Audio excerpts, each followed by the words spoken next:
हमारी संस्कृति, हमारे संस्कार सदा रहें हमारे साथ। सब्सक्राइब करें तिलक। मैं भी तो तेरे लाड़ प्यार से वंचित रह गया मैया। मेरी भी बहुत हानि हुई है। इसका दोषी मैं हूँ पुत्र। हाँ, इसका दोषी मैं हूँ। मैं ही तुझे इन हाथों से यहाँ से उठाकर दूसरे स्थान पर छोड़ आया। इसमें आपका कोई दोष नहीं। यह तो माया का विधान था, जिसके कारण आपको अपने पुत्र सुख का भी बलिदान करना पड़ा। वास्तव में दोषी तो मैं हूं, जो इतने वर्षों तक अपने पुत्र धर्म को न निभा सका। सैनिकों, इनकी बेड़ियां काट दो।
तिलक प्रस्तुत करते हैं दिव्य भूमि भारत के प्रसिद्ध धार्मिक स्थानों के अलौकिक दर्शन।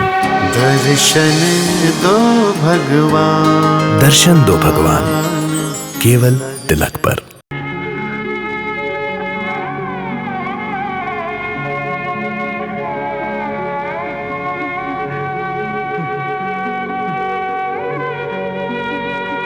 मेरे कारण आप दोनों ने कितने दुख उठाए, उसके लिए मुझे क्षमा करना मैया। मुझे क्षमा करना पिताश्री। मैं इतने वर्षों तक आपकी कोई सेवा ना कर सका। लोग पुत्र पाते हैं तो बाल्यावस्था से लेकर किशोरावस्था तक उसकी बाल लीलाओं का आनंद प्राप्त करते हैं, परंतु मेरी विवशता ने मुझे आपके चरणों से दूर कर दिया था। इसलिए मैं तो आपको वो सुख भी न दे सका, परंतु मैं भी तो तेरे लाड़ प्यार से वंचित रह गया मैया। मेरी भी बहुत हानि हुई है। इसका दोषी मैं हूँ पुत्र। हाँ, मैं ही तुझे इन हाथों से यहाँ से उठाकर दूसरे स्थान पर छोड़ आया। इसका दोषी मैं हूं पुत्र। इसमें आपका कोई दोष नहीं। यह तो माया का विधान था, जिसके कारण आपको अपने पुत्र सुख का भी बलिदान करना पड़ा। वास्तव में दोषी तो मैं हूं, जो इतने वर्षों तक अपने पुत्र धर्म को न निभा सका।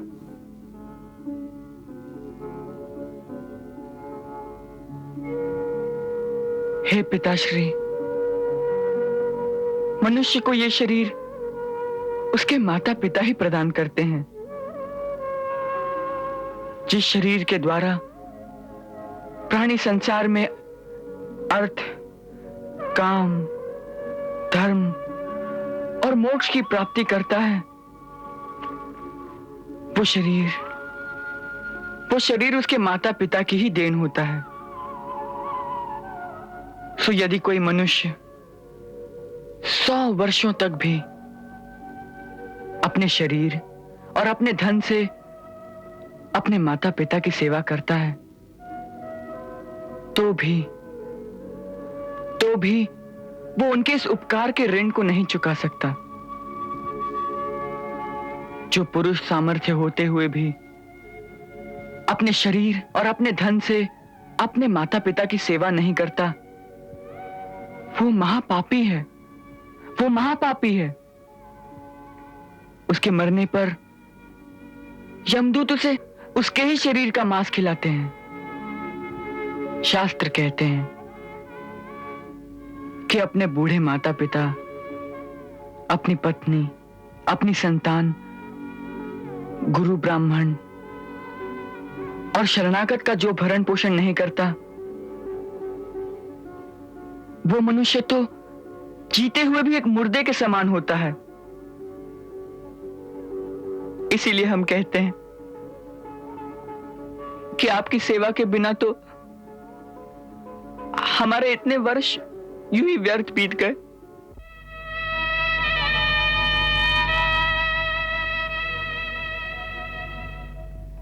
कंस की वजह से परतंत्र होने के कारण हम आपकी कोई सेवा न कर सके। उसके लिए आप हमें क्षमा कर दीजिए।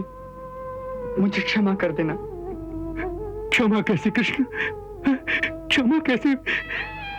अरे तुम्हें तो पुत्र रूप में पाकर हमारा यह जीवन धन्य हो गया, फिर क्षमा कैसे पुत्र, क्षमा कैसी?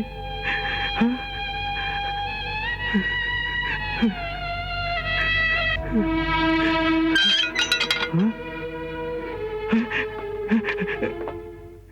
हाँ?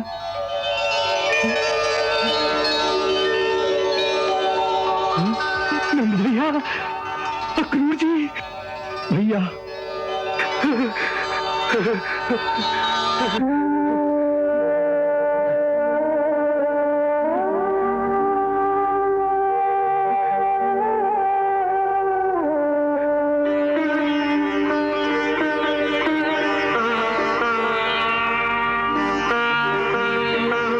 भाभी, राजकुमार वसुदेव, आज आपकी दोनों धरोहरें आपको सौंप रहा हूं। मुझे केवल इतना कहना है कि यदि इन दोनों के लालन पालन में हमसे कोई भूल हो गई हो तो गांव वाले समझकर हमें क्षमा कर देना। ये आप क्या कह रहे हैं नंद भैया? आपने इनकी रक्षा करके हम पर जो उपकार किया है, उसका ऋण हम जीवन भर नहीं उतार सकेंगे। भाभी, आते समय यशोदा ने आपसे एक बात कहने को कहा था कि अपने लाल की केवल एक धाय समझकर उसकी सारी भूलों को क्षमा कर देना। नहीं भैया, यशोदा धाय नहीं है। इतिहास में आने वाले युगों तक लोग यशोदा को ही कृष्ण की असली मां कहेंगे।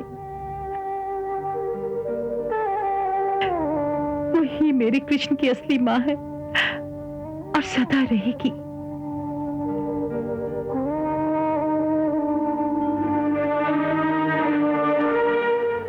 सैनिकों, इनकी बेड़ियां काट दो।